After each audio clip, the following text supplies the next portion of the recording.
Listo, entonces ya empezó, listo. So, this is a recording, so we are going to start with our final task. Good afternoon, everybody. Our names are Daniela Judith Andrade Romero, Cristian Leonardo Velázquez Ramón, Jamie Alexandra Barón Ávila, and who I'm speaking, Santiago Poveda Africano. Today we are going to do a podcast about our English learning journey. So we are going to answer some questions and the first person who is going to talk is Daniela. So, Daniela, good afternoon. How are you? Good afternoon. I'm really good. How about you? I'm doing great, thank you. So, Daniela, give me a moment and I tell you the first question. Uh, the, the the dynamic of this is this. So we are going to answer each question, each one, and then we are going to answer the second and the third and the fourth and the last one, that is the fifth one. And we are going to finish the podcast, okay? Okay. So, Daniela, when and how you started learning English? Hello everyone. I would like to share my experience learning English. For me, has been an amazing experience, and also it has been frustrating. I started learning English in secondary school. It was my first encounter with English because in the primary school I didn't have English teacher. So when I started the secondary, it was the first class in English. However, I didn't have good English classes because some years we don't have English teacher. So I learned only the basics.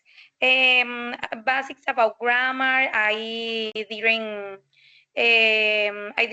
understand or I didn't learn about some vocabularies or some tenses.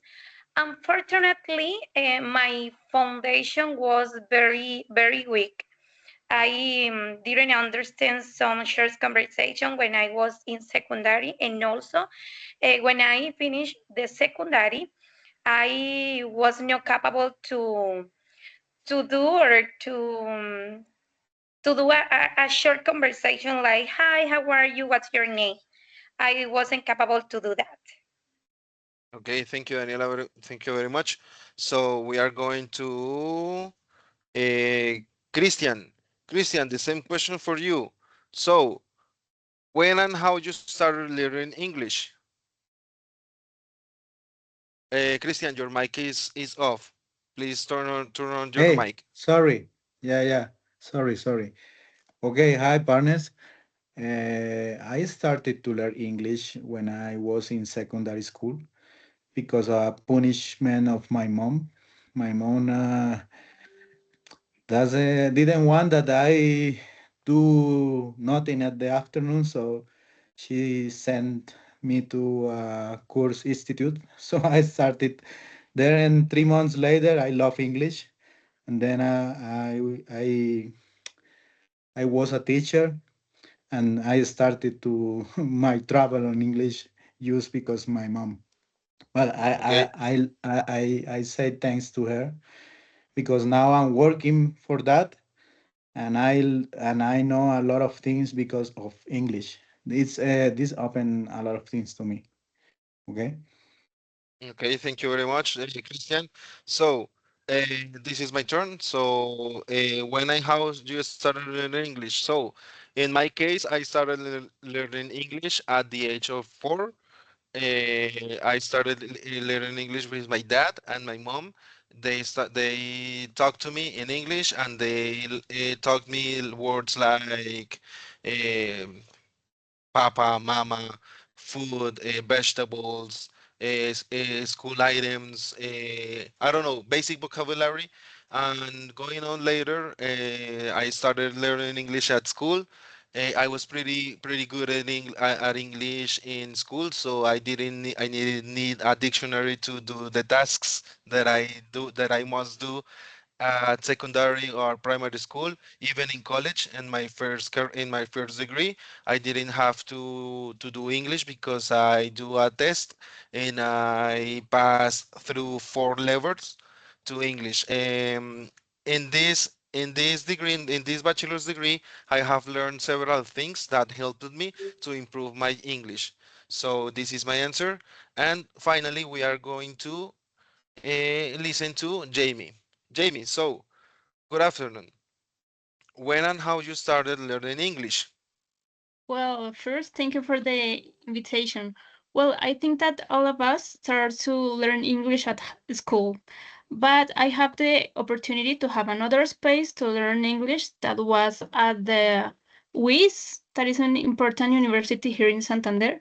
I do 3 levels of English here, and you see all the interaction on another space to talk with different persons is so important to improve your English skills. So this is so important. Thank you. Okay, okay, very good. So we are going to our second question. We are going to follow the same order. So the first one is Daniela to answer this question. Daniela, what are the key challenges and how you overcame them in your learning English journey? Well, Santiago, different to your experience, like I told you, when I started my college or my university, I realized that my English level was not enough. I couldn't understand Your image is frozen and your voice is off, Daniela. Can you hear me? Yes. Now, I'm yeah, sorry. I can hear you now. Go ahead, please. Okay. Okay, yes. I told you that different to your experience, when I started university, I realized that my English level was not enough. I couldn't understand many of the lessons that the teachers explained because I had poor grammar and a limited vocabulary. I couldn't understand my classmates, and I couldn't understand a simple instruction like Daniela stand up, because I told you my experience in the primary and secondary. And the most difficult skill that for me was listening. Of course, it was so difficult. I was in the second semester at university, and I couldn't understand. I don't know. I don't know. I could win the first 2 semesters at English.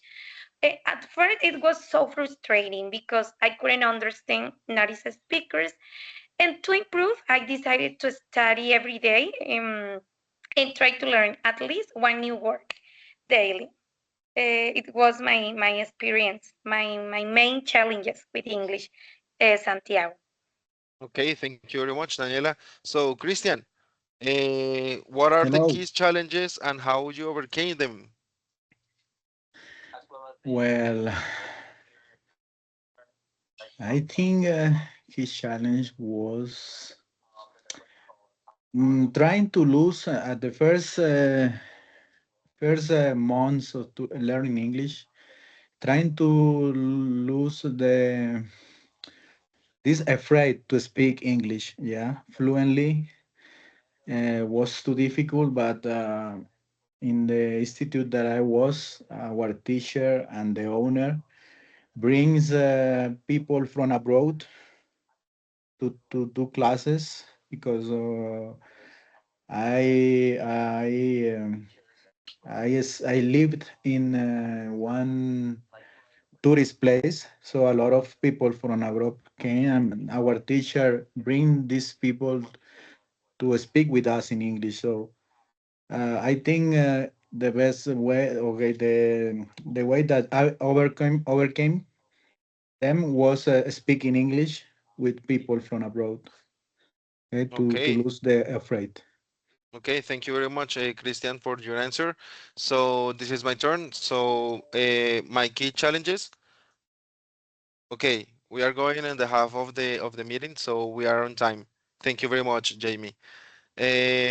So, um, my key challenges of my English learning journey was more like personal because I am too shy to speak at public.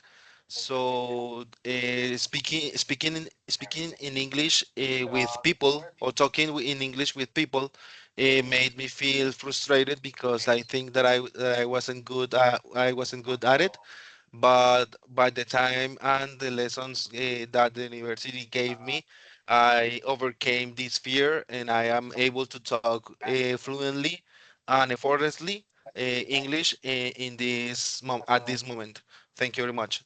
So we are going to continue with Jamie. Okay, well, for me, my biggest challenges was first the fluency, like we think, because talk with another person always will be a little, I don't know, shameless.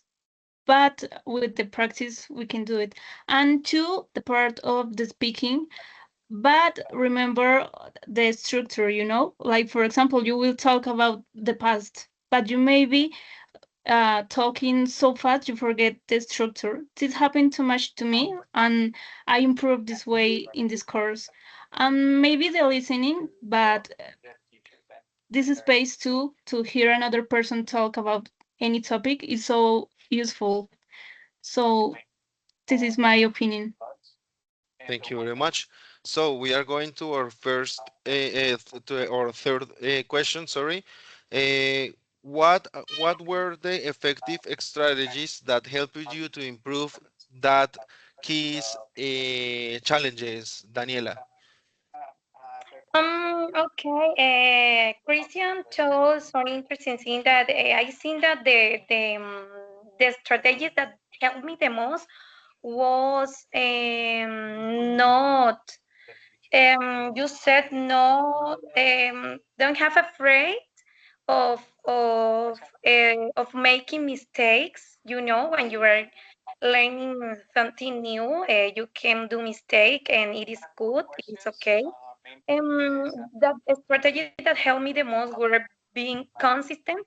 Um, in fact, for example, because I couldn't understand Nari's speaker, my teacher instruction, and I have a limited vocabulary, I spent 2 hours from my home to my university, and in these 2 hours, I look around and I search for the names on English of all of the things that I saw, and it was one of the strategies that the most function. And also another thing that I did was I did conversation with myself, and I pray at night with myself.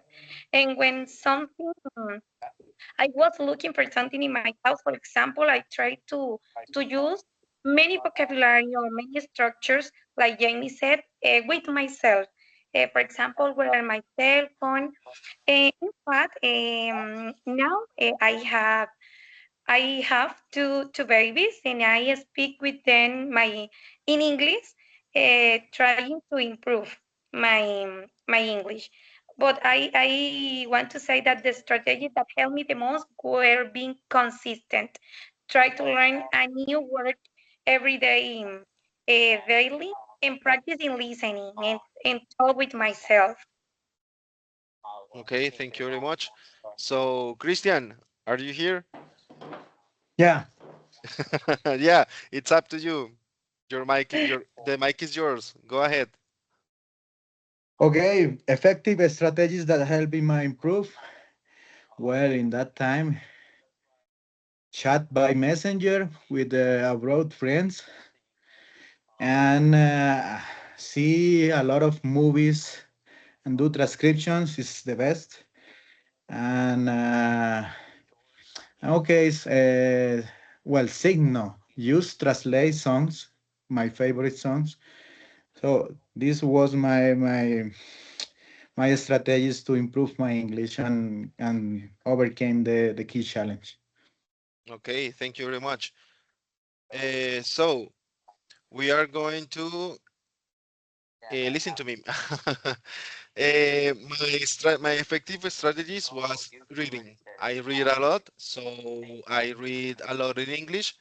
So I read manga, I read books, I read novels, I read news, I read about like everything, as Christian knows, because we had a debate about cryptocurrencies.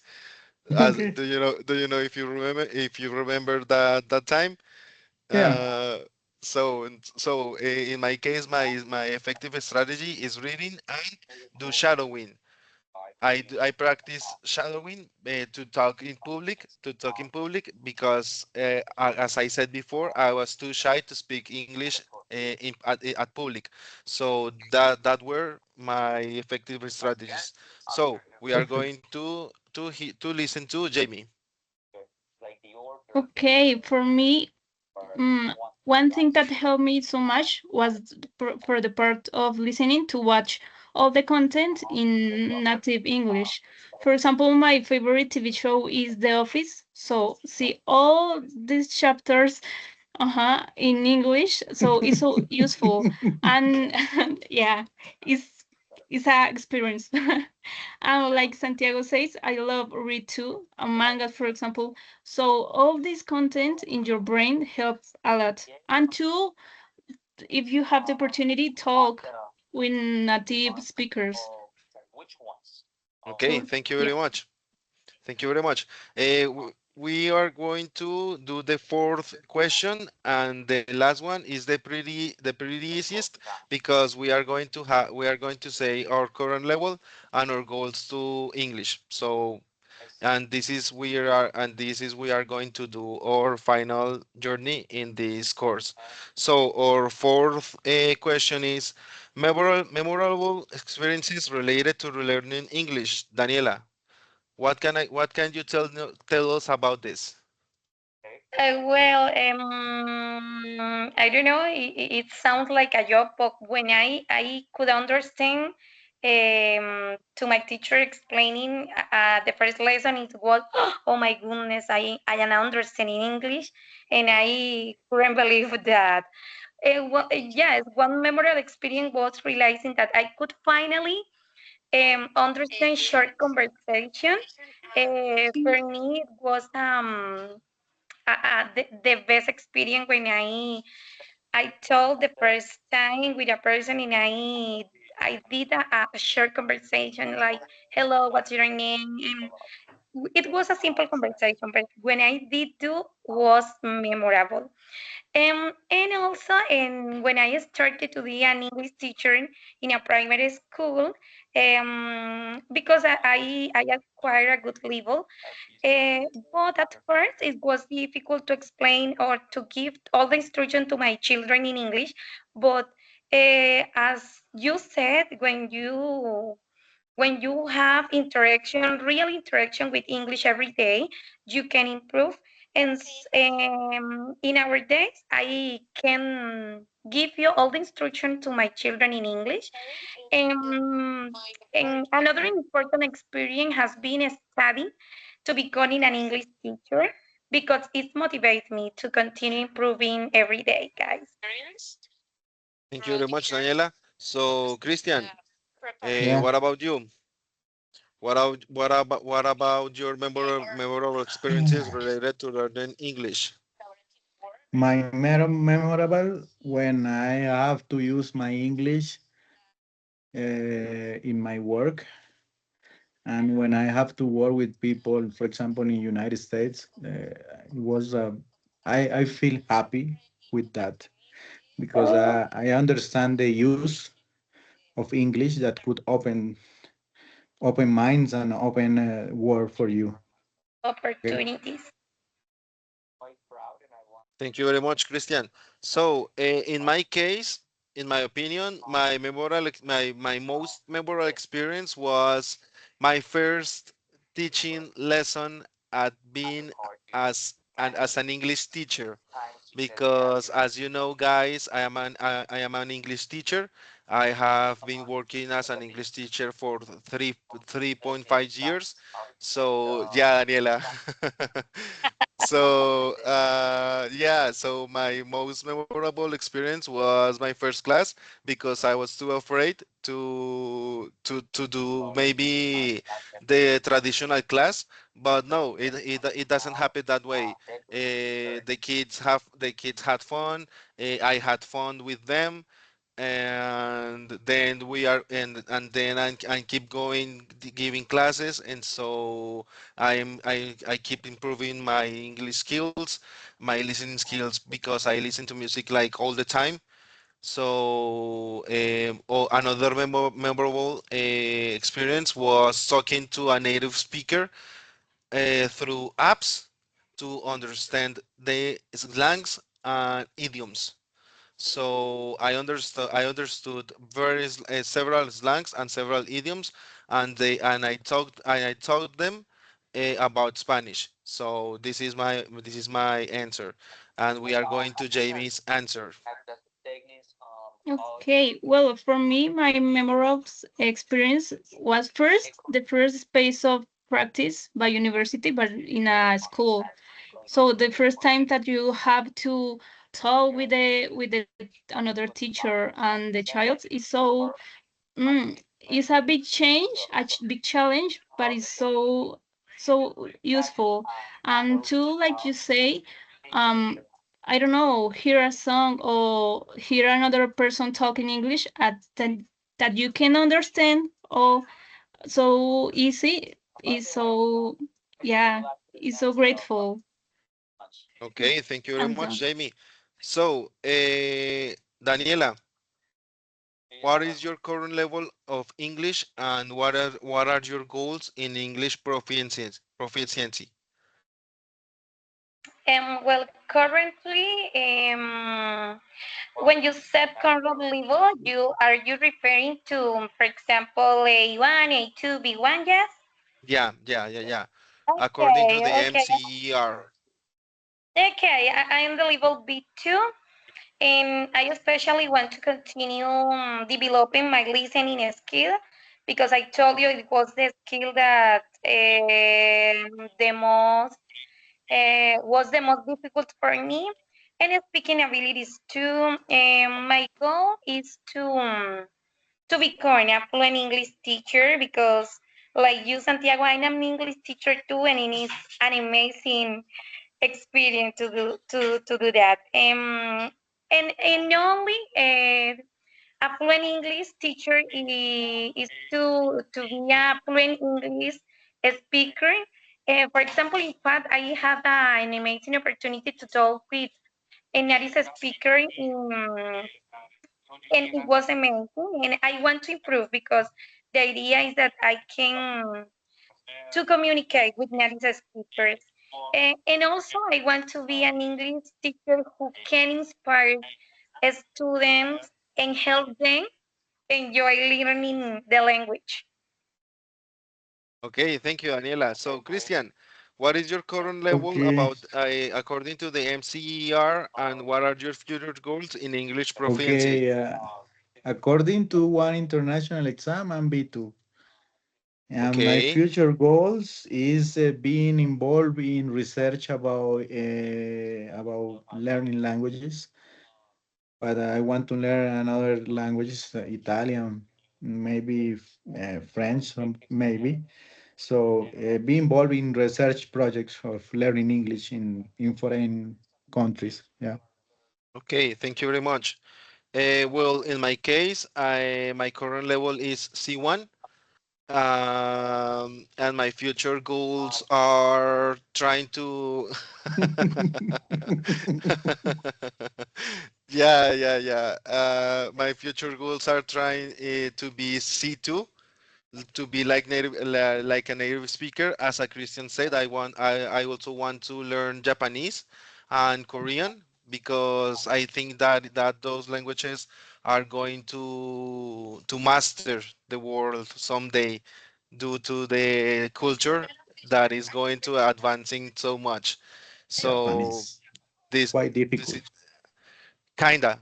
This is mostly the writing. The writing topic is difficult. Yeah. So we are going to Jamie's answer, and then we are going to do a conclusion, and we are going to finish our podcast. Well, Santiago, congratulations. Oh my God. Well, I think that I'm at B2 level 2. Um, well, for the future, my goals are, like Daniela says, improve all my skills. And for that, we need practice all the day, all the time that we can. And to have the opportunity to travel another country and have the opportunity to use this English in a face-to-face environment. And like you say, Santiago and Christian have the chance to learn another language next to the English was a great idea. So let's pray for Yes. us. Okay, thank you very much, you guys, for your answers and for your time to be here. And I know that that is difficult this Saturday be here talking in English, mastering and sharing our experiences about how do we learn English. So I appreciate your effort and appreciate your answers. So we are going to finish our podcast. So everybody, bye bye. Have a great day. Have a great weekend. Thank Have a great holidays. you. Bye Have a Bye bye. bye. great. Bye bye. Bye bye. Thank. Goodbye.